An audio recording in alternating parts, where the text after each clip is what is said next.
প্রিয় ভাই বোনেরা, আসসালামু আলাইকুম। যারা আমাকে অনুসরণ করেন, যারা আমাকে স্মরণ করেন, যারা আমাকে মায়া করেন, যারা আমার কথা ভাবেন, সেই ভাইদের প্রতি রইল আন্তরিক অভিনন্দন, শুভেচ্ছা। এমনকি আমার অন্তরের স্থল থেকে বলছি, প্রাণ খুলে বলতে পারি, আপনাদের জন্য আমি দোয়া করি।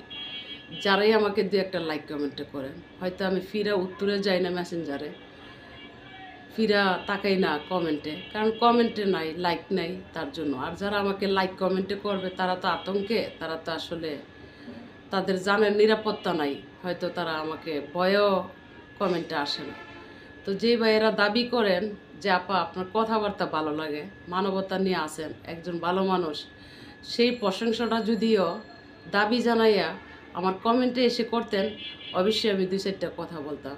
একটা ভাই বলছেন যে আপা, যে আপনি তো 71-এর পরের প্রজন্ম, 75-এর পরের প্রজন্ম, স্বাধীনতার পরের প্রজন্ম।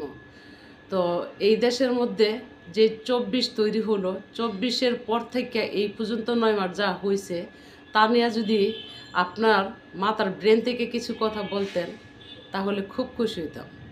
তো আমি উত্তরটা দিতে চাই ভাইয়া, কথা কিভাবে বলবো। যেই দেশের মধ্যে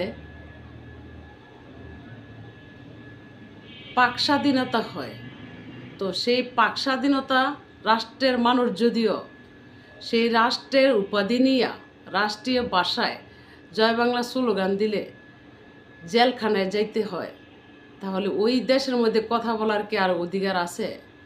এই দেশ থেকে গণতন্ত্র হত্যা করা হয়েছে, এই দেশ থেকে স্বাধীনতা হরণ করা হয়েছে, 71 গলা টিপে হত্যা করা হচ্ছে, পাক স্বাধীনতা হরণ হচ্ছে, এমনকি মানবতা গলা টিপা হত্যা করা হচ্ছে, এমনকি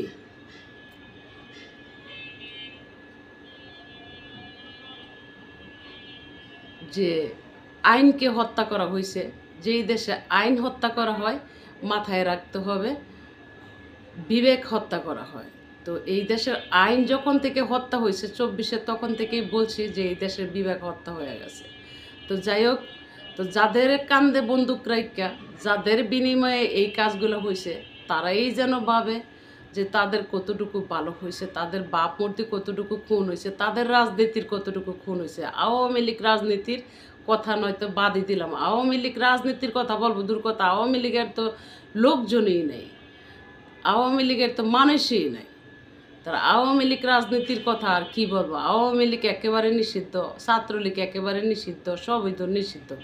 তো নিষিদ্ধ যে এত কথা বললেও বলে অনলাইনে সমস্যা, অ্যারেস্ট হতে হবে, এমনকি জেলখানায় যাইতে হবে, জয় বাংলা স্লোগান দিলেও যাইতে হবে, কমেন্টে করলেও জেলে যাইতে হবে।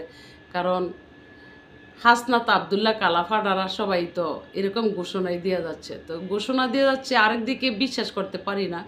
কারণ অনলাইনটা যদিও ভাবতে যাই ভাইয়েরা, অনলাইনে যেরকম দেখা যাচ্ছে, অনলাইনে যা দেখা যাচ্ছে, কার আইডি কোনটা, কে কোন পোস্ট করে, কে কোন কথা বলে, কথার কোনো ভিত্তি নেই। কারণ বেশিরভাগই এডিট ভিডিও, এমনকি টাচ কপি, এমনকি নানান ভুয়া ফেক আইডি, কে কোন বক্তব্য দিচ্ছে সে বক্তব্য মানে অনলি গ্যারান্টি ওয়ারেন্টি দেওয়া যাচ্ছে না। তো অনলাইন নিয়ে আর কথা বলতে চাই না। তো যেমন কর্ম তেমন ফল।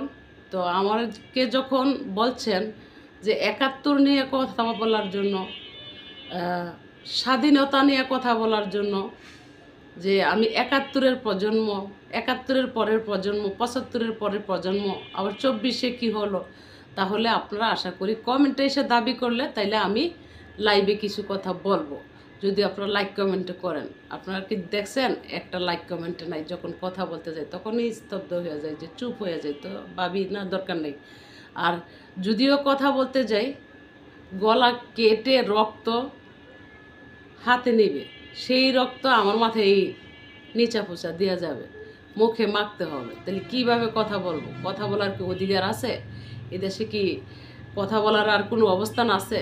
পুরা রাষ্ট্রতান্ত্রিক চালচলনার ধরন। তো যারা এই বিষয়ে কথা বলতো, এই নিয়ে আলোচনা করত, এই দেশে গণতন্ত্র নাই, এই দেশে মানবতা নাই, এই দেশে একতরফা সব হচ্ছে, এই দেশে রাতের ভোট, দিনের ভোট রাতে হচ্ছে।